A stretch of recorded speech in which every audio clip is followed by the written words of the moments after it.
You know, fighting games are something truly unique. Whether it's the variety of fun and interesting characters, the over-the-top and stylish combos, or even just the absolutely amazing presentation, whether it's the graphics or the soundtrack. Every fighting game delivers something special and entertaining to this genre. However, if I were to pick my favorite...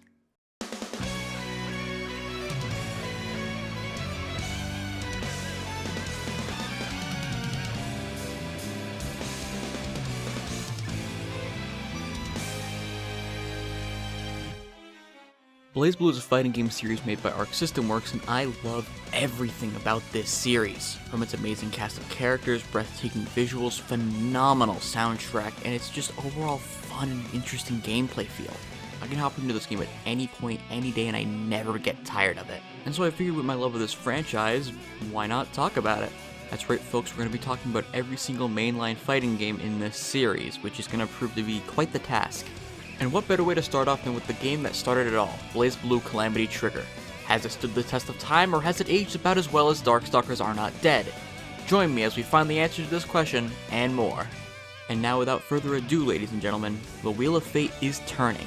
Let's start where it all began, Blazblue Calamity Trigger.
Blazblue was developed by Arc System Works, was being headed by a man named Toshimichi Mori, or Mori P as he's also known as. Now, Mori originally wanted Blazblue to be an RPG, but due to legal issues regarding Guilty Gear with Sammy Corporation, which is something I will get more into once I cover Guilty Gear 2 Overture, the bigwigs at ArcSys opted to have it be a fighting game and spiritual successor to Guilty Gear. And on November 19th, 2008, Blazblue Calamity Trigger would release on Japanese arcades, with it coming to the US and EU, as well as home consoles, in 2009 and 2010 respectively. The game would also later get a PC port in 2010, and that is, yeah, we're not doing that version. The PC port for Calamity Trigger is an absolute mess. Firstly, and this is the main reason why I didn't do it for this video, the frame rate is wildly inconsistent, often going between 30 frames to 60 frames, which, for a fighting game, is very important. I've tried everything I can to fix it to no avail. And on top of that, tabbing the game in full screen would cause some sprites to just vanish for no reason. So no problem, just play the game in windowed.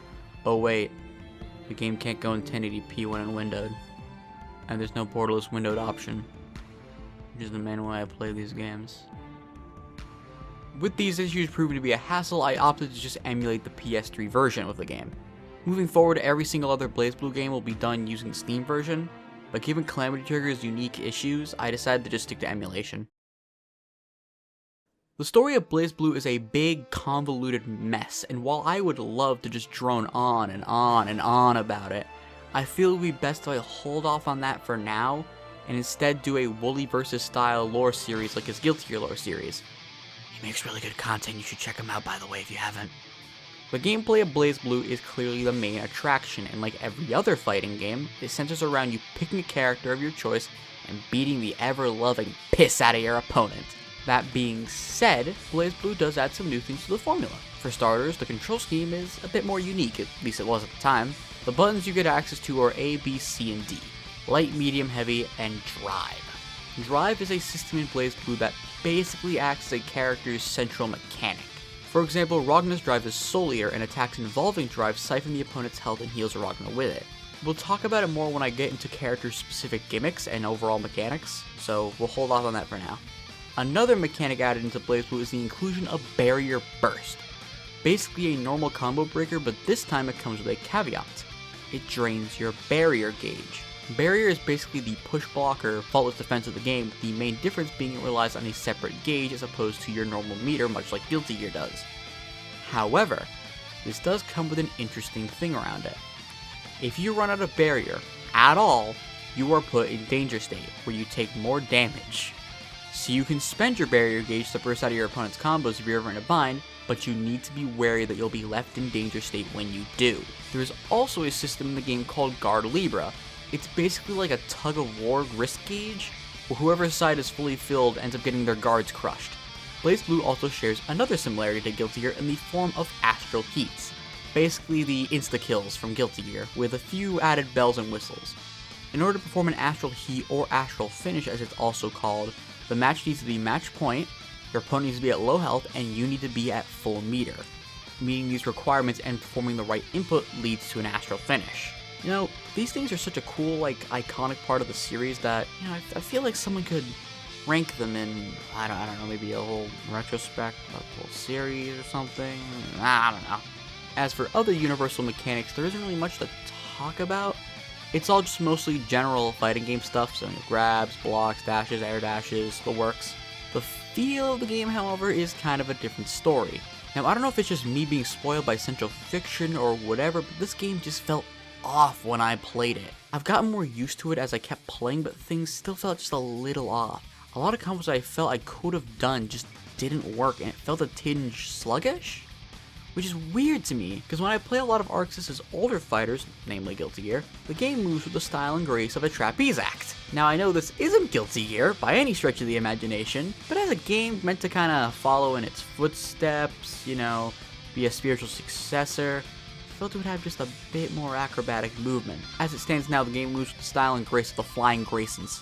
With that being said, however, the presentation is absolutely stellar. This game graphically looks beautiful with the wonderfully rendered 3D backgrounds and the masterfully crafted sprites. It all works together just so well. These stages are all brimming with life and are an absolute spectacle to look at. And the music is an absolute highlight for this. Being done by Daisuke Ichibatari, it's no doubt the soundtrack was going to be amazing, with my personal favorite tracks being Rebellion, Lust Sin, Motorhead, Thin Red Line, Susanoo,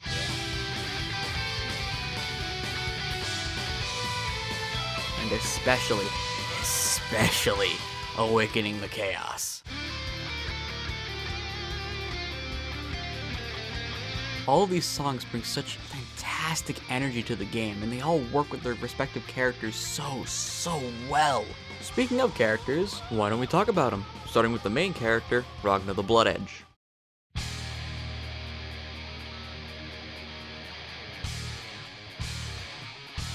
Ragna is the game's basic Shoto, an archetype defined by being a sort of jack-of-all-tradesy character. Other examples being Ryu and Ken from Street Fighter and Sol and Kai from Guilty Gear. Ragna's unique quirk being with his drive Soul Eater. With Soul Eater, he's able to siphon the health of whoever he's fighting. It doesn't heal a whole lot, but it can help Ragna if he's in a bit of a pinch. He also has some damn good buttons like his 5B, his 5D, his 2D, and his jumping 5C. He also has a good amount of tools at his disposal, with things like his Dead Spike, a rising wave that acts as his central projectile, Hell's Fang, a forward-moving punch, and Gauntlet Hades, an overhead that can be really fun to use as a mix-up tool. Ragna can also use his drive to do extra follow-ups to either keep pressure up, or even catch a pressed button since you're able to delay it slightly. There is also one godly move Ragna has at his disposal. One that every Shoto player understands and worships. The art of the Dragon Punch. Ragna's Inferno Divider is a very, very good reversal option, and it is a tool I absolutely love abusing.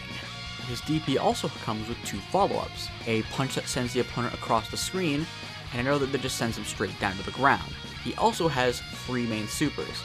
Carnage Scissors, a forward-moving anti-air reversal that can deal an absurd amount of damage, but if you feel it's too little damage, don't worry, because we have something special for you. Ladies and gentlemen, this is Blood Cane, an install super that increases the damage output of Ragna's drive moves as well as the lifesteal on them at the cost of his health constantly draining. Think of it like Nago's Blood Rage from Guilty Gear Strive, except you have complete control over it. It also, however, lets him do another super, Devoured by Darkness. I'm just gonna let this clip speak for itself.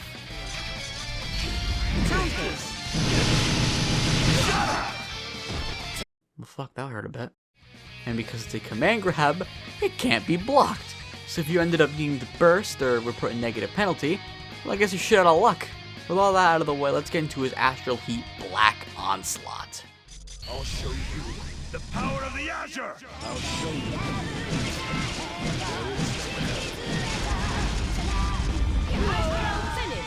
This is the power of darkness.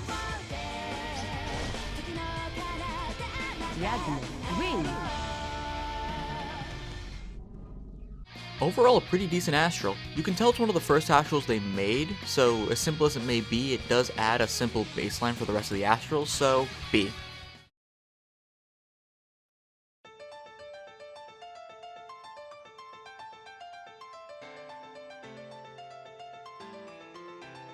Jin is very much another Shoto, with his unique little quirk being his drive Frostbite. Being able to freeze the opponent for some interesting combos, he's also able to use his drive to use EX versions of his existing inputs at the cost of 25 meter. These moves range from a standard projectile, a deceptively good DP, and probably one of Jin's most iconic moves, the infamous Ice Car. Jin's Nissan Altima over here acts as a fairly decent low attack and combo tool. I find myself using it quite liberally whenever I play Jin.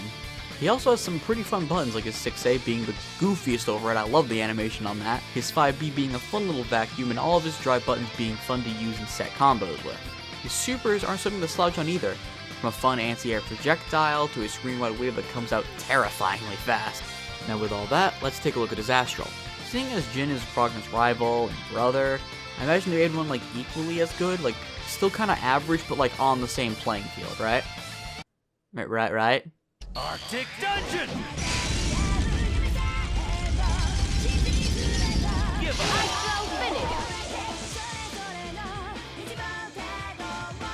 I gave you too much credit. Ring. That has got to be one of the most disappointing things I have ever seen in my fucking life. Jin just freezes the opponent and then shatters the ice around him. What? Nothing else happens. What the fuck? Why not have him do something like freezing you in a bunch of ice, jumping up, slashing a bunch of times, dropping down, and sheathing his sword all Virgil style, and it all just shatters, not even leaving a body, just a cool little like, you're gone moment.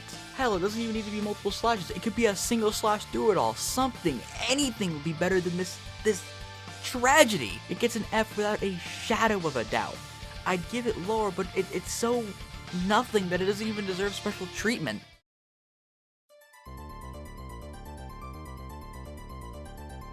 Noelle is certainly an odd character, dealing with a more ranged approach when fighting. Noelle's drive is that of Chain Revolver, a mechanic that puts Noelle in a state where she can basically auto-combo. How this works is whatever button you press alongside a direction or sometimes even motion input is what determines the attack you do.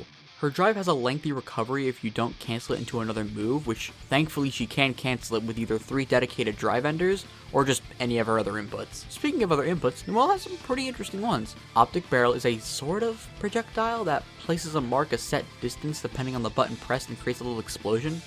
It can be good for zoning even if that isn't entirely Noelle's game plan. She also has a decent command grab in the form of Muzzle Flitter, which can lead to some pretty cool combos. She also has Silencer, a decent Okazeme tool that can act as a cool combo ender. As for her super, she has Zero Gun Fenrir, a generic Gatling gun super that can act as a cool little anti-air thing. There's also Bullet Storm, which is more or less the same thing, just in the air, going down, and with a rocket at the end. Generic, but with Noelle, it works. Let's hope her Astral's a bit more interesting. Armagus unleashed.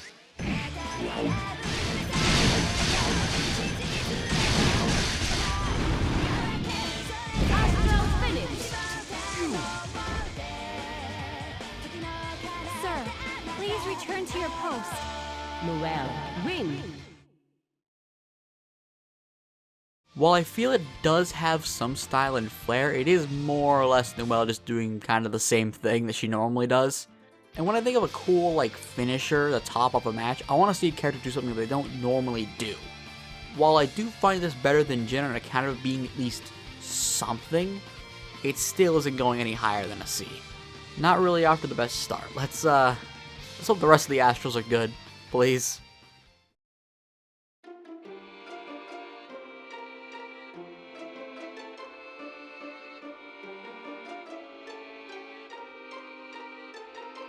Rachel is a character that focuses primarily on set play and zoning. Using her drive slip heat, she's able to manipulate the wind, pushing her and her opponents whatever direction you held when pressing the drive button. She also has a wide variety of zoning and set play tools. These include an anti-air projectile that moves in an arc. Once it lands on the ground, it becomes a lightning rod for Rachel to be able to summon lightning strikes. She also has access to a pumpkin projectile that only does damage when pushed with the wind, making it an effective zoning option. She also gets access to George the 13th, a goofy little frog that crawls along the ground and occasionally jumps towards the opponent, creating an electrical shock. This then stuns and damages the opponent, leaving them open to other stuff. Rachel also has a super where she creates a big multi-hit lightning strike not only where she is, but also where any of her poles are, allowing for easy combo potential. Given Rachel's very clear affinity for lightning, I'm sure her Astral ought to be, shocking. Eh? Just roll the clip. Be gone. You really have a dirty mouth. Loudest commander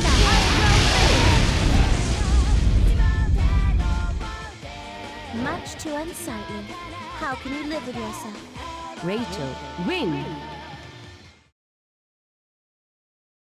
It is better than Noelle and Jin's, but I feel it ends just a bit too early. Especially with the text appearing like right as the main impact of the Astral happens, which kind of like covers up the main part of the show. It's like watching a movie and then at the direct climax an ad shows up. The presentation, however, is very good in that beginning, and it's way too stylized for me to consider it like bad or mediocre. With all that in mind, I think it's best to put this at B. Hopefully we get some better Astrals.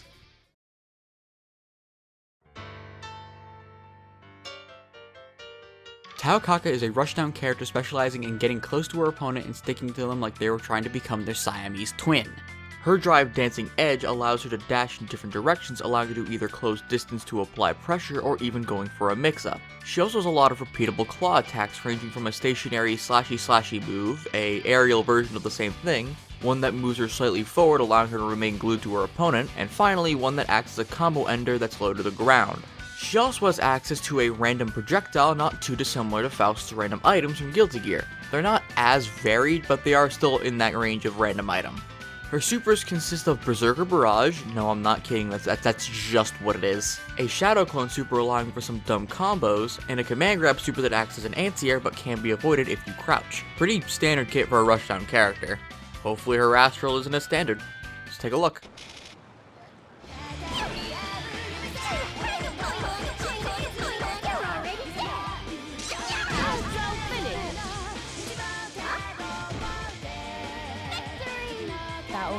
Win. Again, another mediocre Astral. Even with its personality, it's just Tao doing stuff, not really anything special. The Jubei cameo is nice, but that's really about it. Gets another B from me.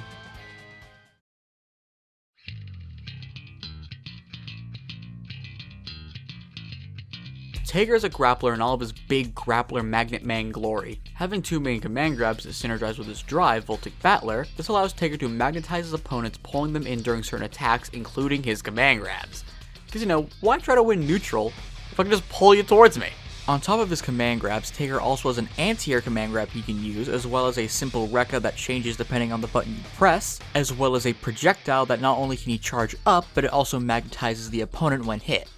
His supers consist of a standard multi-hit super with a pretty standard follow-up, and a big, chunky command grab super, which is also able to be magnetized because go fuck yourself. Overall, a pretty simple dime a dozen grapple character, but god, he's so fun to play. Even if he's a big slow man who has some of the worst time getting in even with his drive, I don't care. He's a big goofy magnet man and there's nothing you can do about it. Here's hoping his Astral is just as good as he is. Releasing Armagus!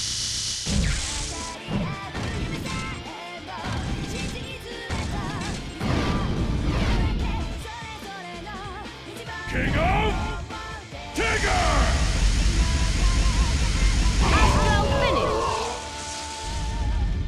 Quite disappointing. Tiger, win!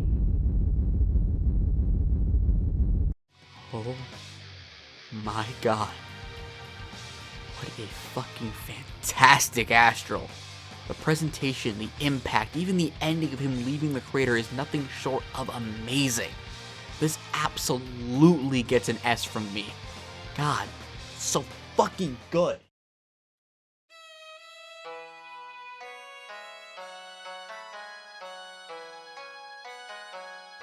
Light is a character that specializes in oppressive neutral, scary mix-ups, and looping Okazeme, utilizing her staff Matembo.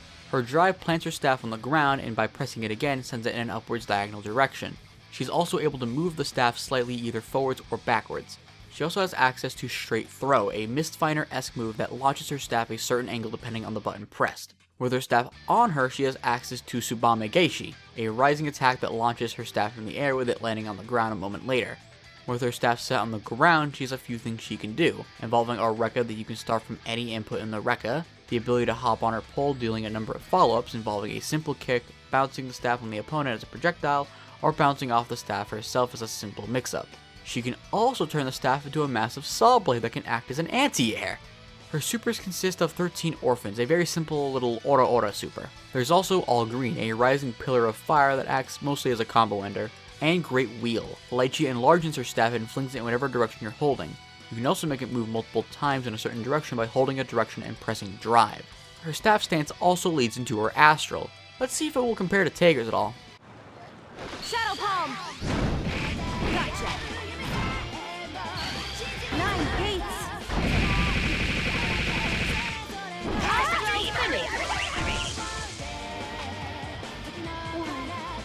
Lychee, win! While I don't believe it's as good as Tiger's, Lychee still is pretty damn good. I really enjoy the cinematic shot of her before she kicks, and the flare of everything around her is fantastic. It gets an A from me. Pretty damn good.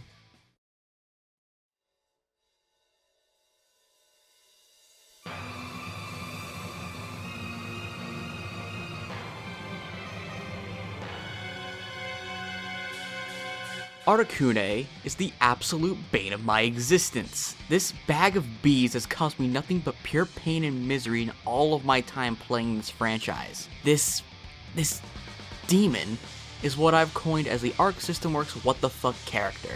Characters like Faust, Zappa, Merkava, the entire cast of Persona 4 Arena, characters that take the rules of the game and bend them ever so slightly to the point where you can't tell whether someone's making a joke play or actually deleting your entire health bar. Sometimes a mix of both. Articuno's drive is Crimson, a move that once landed puts the opponent under an ailment called Curse.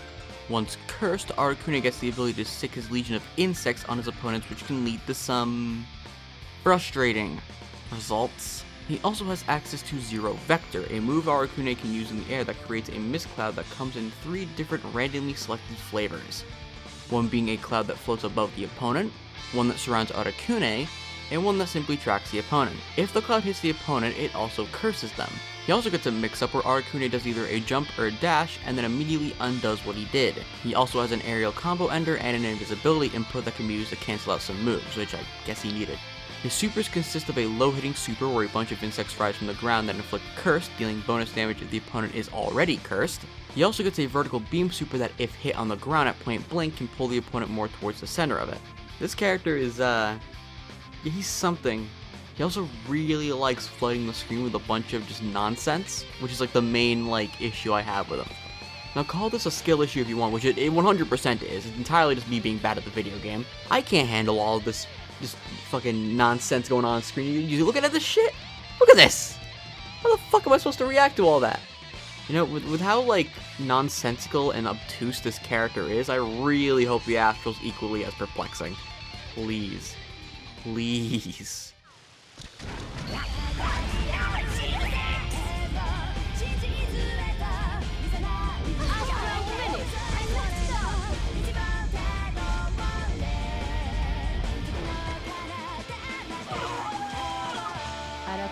Win. Wow. That was something.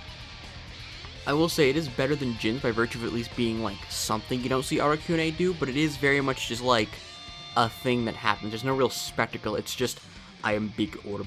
I move. I kill on one hit. Ooh. There's nothing really much to that. So for that, I am giving it a D. Let's hope Bangs is a bit more interesting, I guess.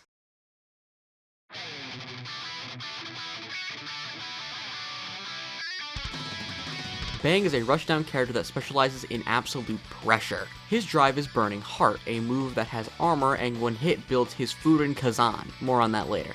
Bang also auto-guards any attacks thrown at him when he's doing this attack, and if he presses another button when he gets hit, he gets a simple mix-up out of it. His other moves consist of a simple but cool-looking command grab that can also be used in the air, a fun little thrust attack that can also be used in the air, a downwards moving projectile that changes depending on the button pressed, and an ability to set nails allowing you to dash through them, kinda like how Answer works in Guilty Your Eggs are. His supers consist of a simple little string of attacks that looks pretty damn cool, a rain of nails from an umbrella that acts as good Oki and pressure, and Bang's absolute shining trait, Furin Kazan. Once his drive hits 4 times, Bang gets access to an install super where he just goes fucking zooming.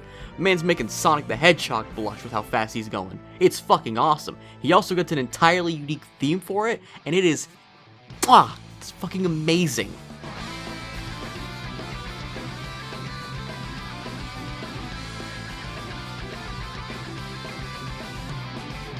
With all this, Bang being, the hero of love and justice and all that, I really, really hope his Astral is as, entertaining as him. Please. I can't have more mediocrity, please. Final Ogi! Vanished Super Ninjutsu! Let the bloodbath begin! Here comes the hero of justice! Bang. Win. That was even better than I expected. Jesus, I think I need to change in pants after that one. S-rank, S-rank. Carl is the series' trademark puppet character, an archetype defined by being able to play as essentially 2 characters at once. For example, characters like Zato 1, Misfortune, and Chaos are all puppet characters. Carl's puppet in question being her sister Ada, or as it's also known as, the Nirvana. Carl is still able to properly defend himself using things like a dash maneuver that passes through the opponent, a simple command grab, and an aerial combo tool. Ada also comes with her own plethora of tools. The main twist being with Ada is that her inputs rely on something called negative edge. Essentially, the input comes out when you let go of the button rather than when you press the button. Her inputs consist of an anti-air, a forward-moving drill fist, a command grab that can be a decent combo starter, and the ability to warp Ada to you if you ever lose sight of her. Carl's supers consist of Letabilis Cantata, a gear appears in front of Carl and does damage. He also has Rhapsody of Memory, a simple Ora super that can be a pretty good combo tool. And lastly, Fermata, a simple uppercut that acts as a decent combo ender launching the opponent high into the air. With all this interesting stuff in his kit, I wonder if his Astral will be as interesting. Please. Let this one be good. I can't have disappointment after that masterpiece that was Bangs. Take this seriously.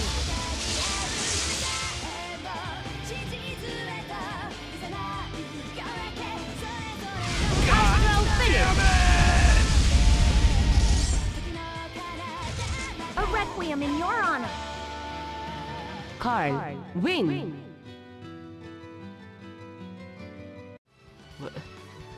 What was that? What? I don't... Why is the timer go on for so long? That's just kind of worthless. That's going to miss no matter what, basically. I'll give it this, it's at least a cool idea, it's just the execution of it is just terrible. There's so much of time to avoid that, and he doesn't have access to Nirvana when he does it, so what's the point in doing it? What the fuck, that's an absolute D, what the shit? What the fuck was that? Holy god damn!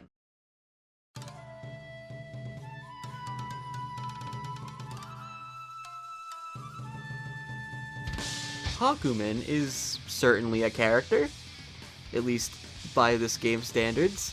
Hakumen very much struggles to do what 90% of the rest of the cast can already do without really any effort. His mechanic is Magatama, which he can build both passively and upon using his Drive Zunshin, a parry that's a funny no-you. The main caveat with Magatama is that it is needed to perform a good 70% of Hakumen's moves.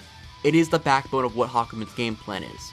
With Magatama, he gets both a command dash with a follow-up as well as a forward-moving jab, a simple combo tool as well as an aerial combo tool. He also gets access to an overhead, which is an absolute fucking beast of a move, and he also has an aerial combo ender. It's a good amount of tools, it's just the fact that he needs Magatama. It leads to him being so goddamn meter dependent that he has to be carrying an IV stand wherever he goes. He does have tools that can rectify this, however, namely an install state that continuously drains Magatama but also lets him use inputs for absolutely free. His other supers consist of a forward-moving wave projectile, which looks very similar to Jin's. I wonder if the two are related in any way. And lastly, and my personal favorite super, he gets Yukikaze. It's basically just fuck you the move, it's amazing. Just look at this. Need I say more? You know, with such like a really weird kit, I really hope his Astral picks up the slack a bit. See. Retribution! Pure evil!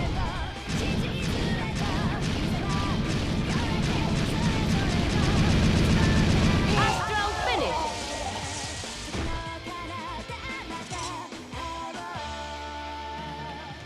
Hakumen win.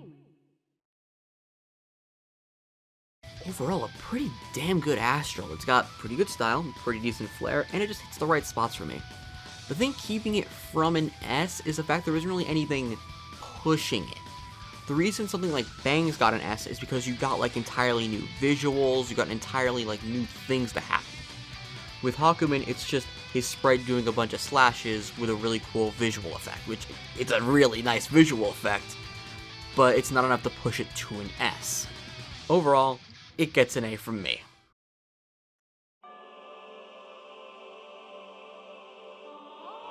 The titular boss character herself. And as is befitting of a boss character, they made her an archetype that to some, mainly a certain someone I know, rivals that of Satan himself. Being a zoner, New 13 specializes in keeping as much distance from her opponent as possible and pelting him with so many projectiles, it makes Touhou look like Space Invaders. Her kit consists of her low-hitting Wheel of Death, a forward-moving wave of blades that come from the ground, and an aerial overhead combo tool. Her other two moves consist of her Gravity Well, basically a means of keeping the opponent locked in a set location, allowing for more combo shit. She also has a unique little quirk where after certain moves, she's able to dash cancel out of them, allowing for some pretty damn good schmixing. Now, while nothing groundbreaking, her supers are also a neat little spectacle. One being a pretty good overhead reversal, and the other just being a volley of projectiles, because New 13 really liked Ikaruga. Now, given that this is one of the more interesting characters, and that this is also the boss character, I'd hope they have a good Astral. Let's take a look. Releasing Miracle Unit. Deploying dimensional interference force field. From beyond the realm of souls and birth, I call upon the Earth Sword to bring ruin upon my enemies. Perish. Astral finish.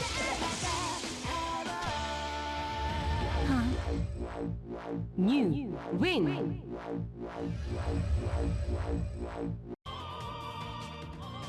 S. With that being said, here's the tier list so far. I'll be making sure to add to it with each subsequent game in the series, so stay tuned for that. All in all, Calamity Trigger was a pretty enjoyable experience. Sure, the game isn't exactly the hottest fighting game out there, but I can't help but have a soft spot for it. With its beautiful presentation and soundtrack, it's strangely addicting gameplay even if it's a little rough around the edges. I 100% owe it for planting the seeds the series would eventually become. And without it, I wouldn't have gotten one of my favorite fighting games. While this isn't exactly a game I'd recommend seriously getting into, like there's not even online support anymore, I certainly recommend it if you ever want to just see where the series came from. Now then, ladies and gentlemen, let's hope we can keep this Wheel of Fate a-turnin' with BlazBlue Continuum Shift. Thank you all so much for watching. If you enjoyed this video, be sure to like, comment, and subscribe. Also be sure to check out my Patreon if you want some extra goodies like being able to see some of my videos earlier, as well as exclusive voting privileges on the next retrospect I cover. You'll also either have your name on screen here, or I'll read it out. That being said, I've been a Dusty Old Serpent, and I'll be seeing you all next time.